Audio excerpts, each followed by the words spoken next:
xin kính chào quý bà con và quý anh chị đang theo dõi kênh Miệt vườn Tây Nam. Sáng hôm nay Chủ nhật ngày 26 tháng 4 năm 2026. Kênh xin gửi đến bà con bản tin phân tích và nhận định mới nhất về thị trường hồ tiêu. Với những diễn biến đáng chú ý trong phiên cuối tuần. Trong phiên giao dịch gần nhất, thị trường hồ tiêu nhìn chung đang duy trì trạng thái ổn định. Chưa ghi nhận biến động đáng kể cả ở trong nước lẫn quốc tế.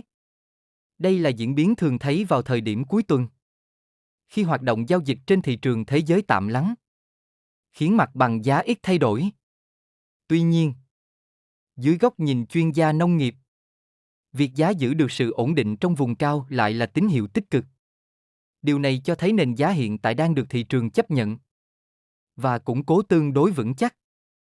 Một yếu tố đáng chú ý là nguồn cung hồ tiêu trên thị trường vẫn chưa có dấu hiệu gia tăng mạnh. Đặc biệt ở thị trường quốc tế, lượng hàng lưu thông còn hạn chế, trong khi nhu cầu vẫn duy trì ổn định, góp phần giữ giá ở mức cao. Ở khu vực Malaysia, giá tiêu tiếp tục duy trì ở vùng đỉnh, đóng vai trò như trụ đỡ quan trọng cho mặt bằng giá toàn cầu. Trong khi đó, thị trường Indonesia chỉ ghi nhận biến động nhẹ, chưa tạo ra sự thay đổi đáng kể về xu hướng. Đối với thị trường xuất khẩu, giá hồ tiêu Việt Nam tiếp tục đi ngang trong khoảng 2 đến 3 tuần trở lại đây. Dù chưa có sự bứt phá, nhưng sự ổn định này lại mang ý nghĩa tích cực, khi giúp thị trường trong nước giữ được sự cân bằng và hạn chế rủi ro điều chỉnh giảm. Tại các vùng trồng trọng điểm, mặt bằng giá nội địa vẫn duy trì trong vùng cao, phổ biến quanh ngưỡng 142.000 đến 143.000 đồng mỗi ký. Đây là vùng giá mang tính tâm lý quan trọng, phản ánh quá trình tái thiết lập mặt bằng giá mới sau giai đoạn tích lũy trước đó. Có thể thấy, thị trường hiện đang bước vào giai đoạn giữ nhịp, nơi giá không tăng mạnh nhưng cũng không giảm, nhằm củng cố nền tảng trước khi hình thành xu hướng mới. Nếu lực cầu tiếp tục được duy trì trong những ngày đầu tuần tới, khả năng xuất hiện nhịp tăng tiếp theo là hoàn toàn có cơ sở. Ngoài ra, kỳ vọng về giai đoạn sau kỳ nghỉ lễ 30 tháng 4 và 1 tháng 5 vẫn đang là yếu tố hỗ trợ tâm lý rất lớn cho thị trường.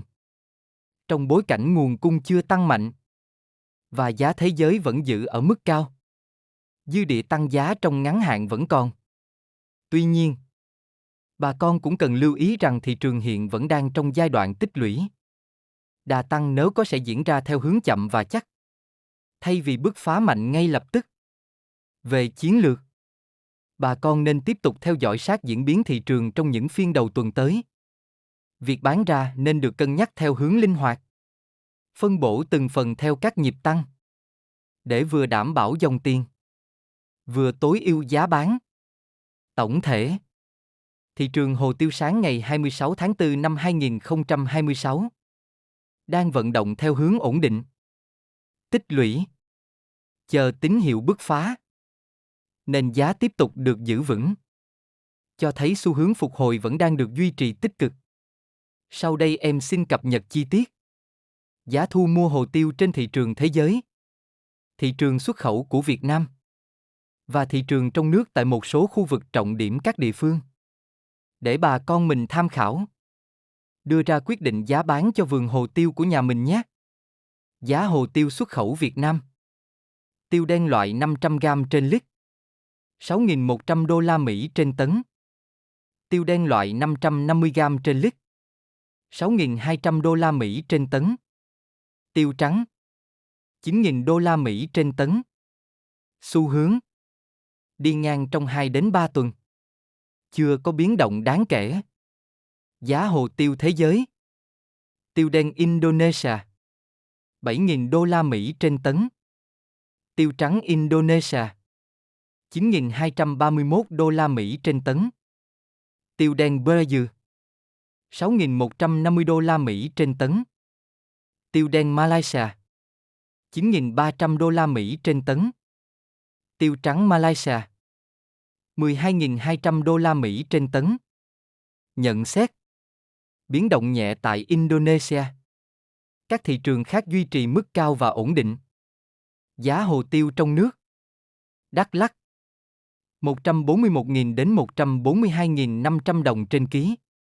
Đắk Nông 140.000 đến 141.500 đồng trên ký. Gia Lai 139.500 đến 140.000 đồng trên ký. Phú Yên 139.500 đến 140.500 đồng trên ký. Kon Tum 139.500 đến 140.500 đồng trên ký. Đồng Nai 142.500 đồng trên ký. Lâm Đồng 142.500 đồng trên ký. Bình Phước 142.500 đồng trên ký. Bà Rịa Vũng Tàu 143.000 đồng trên ký. Phú Quốc 139.000 đến 140.000 đồng trên ký. Bình Dương 142.500 đồng trên ký. Thị trường hồ tiêu nội địa hiện đang duy trì trạng thái ổn định trong vùng giá cao, cho thấy lực cầu thu mua vẫn giữ nhịp tốt và chưa xuất hiện áp lực giảm đáng kể. Mặt bằng giá phổ biến quanh ngưỡng 142.000 đến 143.000 đồng trên ký, phản ánh quá trình tái định giá đang diễn ra theo hướng tích cực và có nền tảng. Trên bình diện quốc tế, thị trường tiếp tục vận động ổn định. Trong đó Malaysia vẫn giữ vai trò là điểm tựa quan trọng cho mặt bằng giá chung. Sự ổn định này góp phần củng cố tâm lý thị trường và hạn chế các biến động tiêu cực trong ngắn hạn. Đối với kênh xuất khẩu, việc giá duy trì trạng thái đi ngang không phải là tín hiệu suy yếu, mà ngược lại đang đóng vai trò như một vùng đệm kỹ thuật, giúp thị trường nội địa giữ được sự cân bằng và tránh các nhịp điều chỉnh sâu.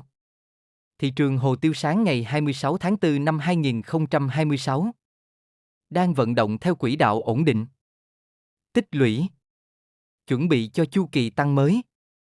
Diễn biến hiện tại cho thấy nền giá đang được củng cố khá vững, tạo tiền đề cho khả năng bứt phá khi các yếu tố cung cầu trở nên rõ ràng hơn trong thời gian tới. Về chiến lược, bà con nên tiếp tục theo dõi sát diễn biến trong những phiên đầu tuần, đặc biệt là tín hiệu từ lực mua của doanh nghiệp và thị trường xuất khẩu. Việc chủ động phân bổ bán theo từng nhịp giá sẽ giúp tối ưu hiệu quả kinh tế và giảm thiểu rủi ro trong giai đoạn thị trường đang xác lập xu hướng. Hy vọng những phân tích vừa rồi sẽ giúp bà con có thêm góc nhìn rõ ràng và thực tế hơn về thị trường hồ tiêu hiện nay. Kênh Miệt Vườn Tây Nam sẽ luôn đồng hành cùng bà con, cập nhật nhanh chóng và sát thực tế nhất diễn biến giá nông sản mỗi ngày. Kính chúc bà con nhiều sức khỏe, mùa vụ thuận lợi và giá hồ tiêu tiếp tục khởi sắc trong thời gian tới. Xin kính chào và hẹn gặp lại bà con trong bản tin tiếp theo.